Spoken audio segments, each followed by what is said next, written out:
Jadi antum setelah membaca Al-Fatihah, seharusnya antum mencari surat-surat yang dibacakan sesuai dengan kebutuhan antum. Cari ayat-ayat yang sesuai dengan kebutuhan kita.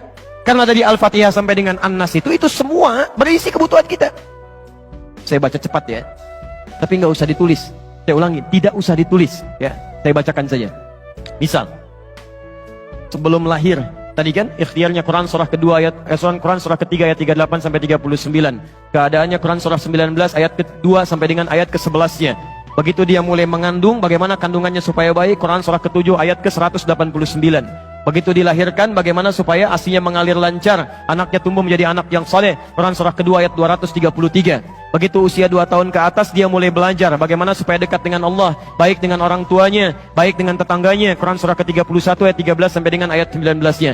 Kemudian dia mulai belajar supaya cepat menangkap pelajarannya, Quran surah 9 ayat 122. Supaya meningkat prestasinya, Quran surah 58 ayat yang ke-11. Kemudian dia mulai meningkat lagi pendidikannya, mulai mendapatkan teman-teman bergaul. Bagaimana supaya tidak bisa merubah keadaannya, supaya lebih dekat dengan Allah, tidak terjebak dalam pergaulan bebas. Quran surah ke-49 ayat ke-13-nya. Ada yang serius datang mau melamar, bagaimana menyikapinya? Quran surah ke-4 ayat yang ke-4. Terjadi pernikahan, Quran surah 30 ayat ke-21. Setelah menikah, bagaimana membagi tugasnya supaya tidak gelisah dalam pembagian tugas, tidak saling menyingkirkan satu dengan yang lainnya. Quran surah ke-4 ayat 34. Setelah dia menikah, suami mulai mencari nafkah. Bagaimana cara bekerjanya? Yang standar ada di Quran surah kedua ayat 168. Kalau mendapatkan ingin yang lebih mudah lagi, Quran surah kedua ayat 172. Kalau belum berangkat, rizkinya sudah menunggu dia, Quran surah 7 ayat ke-96-nya. Kemudian dalam bekerja ini tidak mudah. Istri harus merawat anaknya, merawat rumah tangga. Kadang-kadang anaknya sulit diatur, mengatakan pada perintah ibunya, mengatasinya. Quran surah ke-17 ayat ke-23. Itu dua-duanya sama-sama capek. Jangan dikira yang pergi ke kantor saja, ibu pun merawat anak juga kadang-kadang ada rasa lelah. Bagaimana mengatasinya? Kalau lelah-lelah sedikit, itu ada di Quran surah ke-26 ayat ke-80. Kalau sudah mulai menjadi penyakit, bahkan kata dokter nggak ada obatnya, bagi Allah nggak ada yang mustahil. Quran surah ke-21 ayat 83 sampai dengan 84. Kadang-kadang Anda yang bekerja, ada orang yang tidak suka dengan Anda. Ada yang usil, ingin menyingkirkan Anda, menyungkurkan Anda. Ada perlindungan dari Allah di Quran surah ke-17 ayat 79 sampai dengan 81. Kalau ada yang membuat diri Anda tersesat sampai mengatakan, ya Allah kenapa dia begini, ya Allah apa nggak ada solusinya? Selalu ada. Amalkan di Quran surah ke-21 ayat 87 sampai dengan ayat ke-88-nya. Sampai Anda beraktivitas lagi, mendapatkan kesenangan hidup, harta mulai melimpah, Masya Allah, rumah semakin luas. Syukuri itu semua dengan mengamalkan tuntunan di Quran surah ke-14 ayat yang ke-7-nya.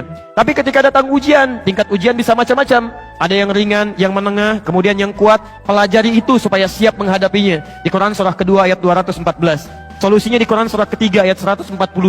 Cara sabarnya di Quran surah kedua ayat 155 sampai 157. Sampai Anda terus berkembang, usia 40 tahun, orang tua masih ada, ingin berbakti pada orang tua, ada di Quran surah ke-46 ayat yang ke-15-nya. Sampai kemudian Anda semakin sepuh, mengatakan, ya Allah, apakah saya akan hidup untuk selamanya? Tidak. Satu saat kamu akan meninggal.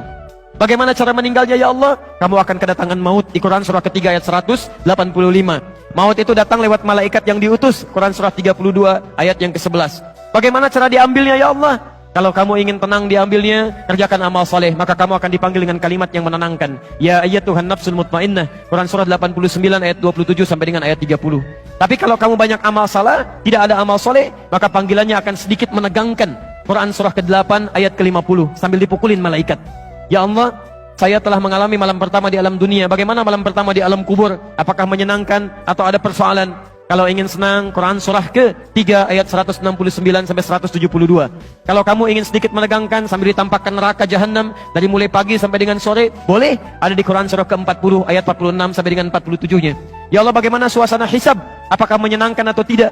Kalau kamu ingin masuk surga tanpa hisab, langsung masuk mendapatkan berita gembira surga, ada amalannya di Quran surah kedua ayat 25. Tapi kalau kamu misalnya banyak amal salahnya, mengabaikan perintah Allah, bahkan kamu bisa masuk neraka tanpa hisab. Ada di Quran surah ke-18 ayat 100 sampai dengan 101-nya. Ya Allah, bagaimana suasana surga nanti, ya Allah? Ayo kerjakan amal saleh. Ada surga bersama Rasulullah tingkat yang paling tinggi. Amalan di Quran surah ketiga ayat 31, Quran surah 59 ayat yang ke-7, Quran surah 33 ayat 21. Ada surga yang di taman surga yang memberikan langsung Allah, bisa melihat Allah tanpa hijab. Quran surah 75 ayat 22 sampai dengan ayat 23. Ada amalannya di Quran surah ke-51 ayat 15 sampai dengan ayat 23. Ada surga seluas langit dan bumi. Kemanapun kamu beraktivitas tidak akan pernah menemukan ujungnya. Quran surah ketiga ayat 133 sampai dengan 134.